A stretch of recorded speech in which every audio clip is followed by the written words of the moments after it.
Assalamualaikum warahmatullahi wabarakatuh. Halo anak-anak cerdas, bagaimana kabar kalian?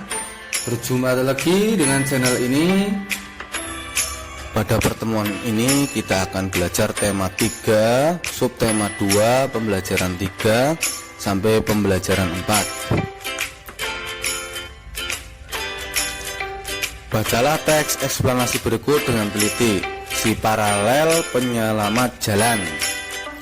Gareth Augustus Morgan adalah penemu lampu lalu lintas pada tahun 1923 yang sekarang digunakan di beberapa negara di dunia. Lampu tersebut bermanfaat untuk mengatur lalu lintas dan menyelamatkan pengguna jalan dari kecelakaan. Morgan seorang warga Amerika berkulit hitam yang peduli dengan keselamatan orang lain. Ia terpanggil untuk menciptakan sistem lampu lalu lintas setelah menyaksikan seringnya terjadinya kecelakaan antara mobil dengan kereta kuda. Lampu lalu lintas temuan Morgan menggunakan rangkaian paralel, berbeda dengan rangkaian seri yang disusun sebaris.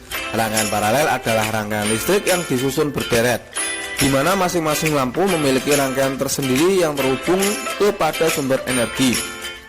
Oleh karena itu, apabila ada satu atau lebih komponen yang rusak atau dicabut, maka komponen lainnya akan tetap berfungsi tanpa gangguan sama sekali. Prinsip kerja sebuah lampu lalu lintas adalah terdapatnya 3 buah lampu yang saling terhubung secara paralel.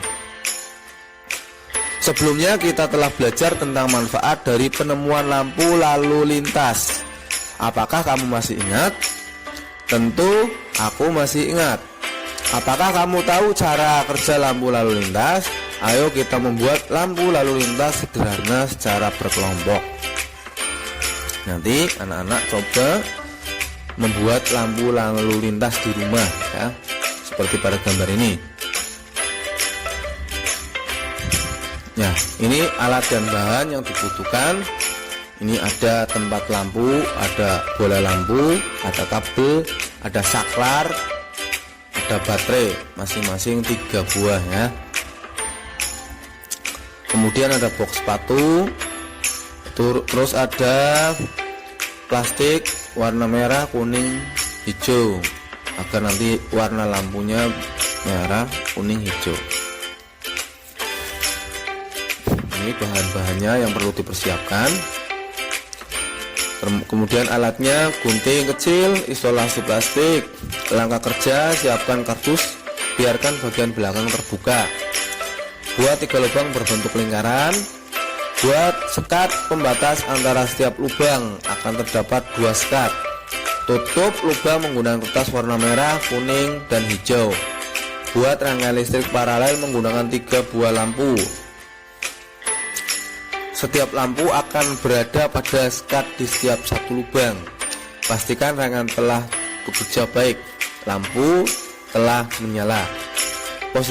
Posisikan rangkaian baterai dan saklar di dalam kardus atau menggunakan tatakan di bagian luar kardus.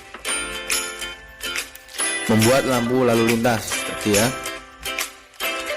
Buatlah model lampu lalu lintas tersebut secara berkelompok. Kalau anak-anak yang belum melaksanakan PTM, bisa membuatnya bersama keluarga di rumah. Ini langkah-langkahnya tadi sudah, ini sebagian besarnya ya. Ini gambar rangkaian lampu lalu lintas. Silahkan nanti kalian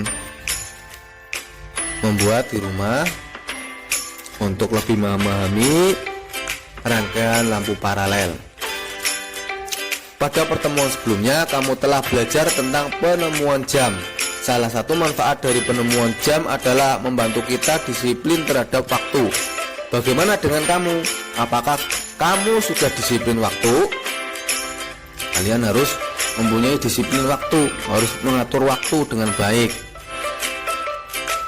Nah, amatilah gambar-gambar berikut. Apakah mereka sudah melaksanakan kewajibannya dengan tanggung jawab? Apa dampak dari yang mereka lakukan? Gambar pertama, membuang sampah sembarangan.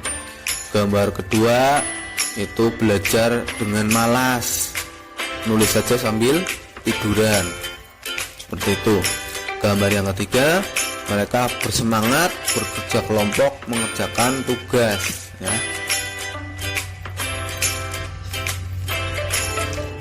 Nah, kemudian kalian isi kolom ini ya, tabel ini kalian isi apa kewajiban kita sebagai pelajar. Gambar 1 kewajibannya apa, gambar 2 kewajibannya apa, gambar 3 kewajibannya apa. Kemudian apakah mereka sudah melaksanakan kewajiban sebagai pelajar. Kalau sudah, gambar 1 sudah apa belum, gambar 2 sudah apa belum, gambar 3 sudah apa belum. Kalau sudah diisi sudah, kalau belum diisi belum. Apa dampak bagi diri sendiri? Gambar 1 dampaknya bagaimana? Dampak itu sama dengan akibat.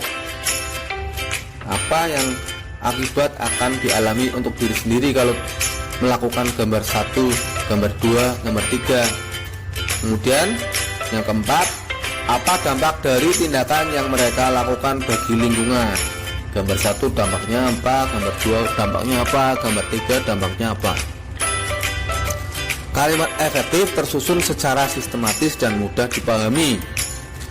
Contoh, adik memberikan banyak uang kepada pengemis itu. Kalimat tersebut tidak efektif karena terdapat kata yang berulang. Kata uang seharusnya ditulis 1 kali sehingga kalimat akan menjadi kalimat efektif. Nah, ini contoh kalimat efektif. Apa itu kalimat efektif? Kalimat efektif mengungkapkan gagasan sehingga mudah dipahami. Ciri-ciri kalimat efektif: hemat, tidak menuliskan kata yang bermakna sama. Kalian bisa amati contoh ini.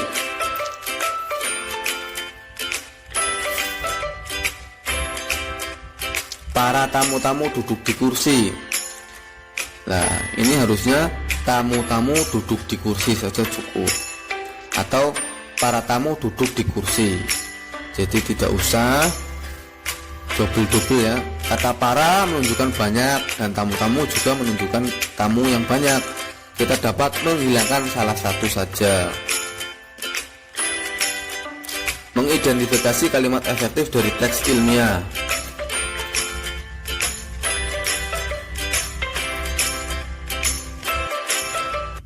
Nah, ini kalian buka kembali bacaan teks penemuan televisi.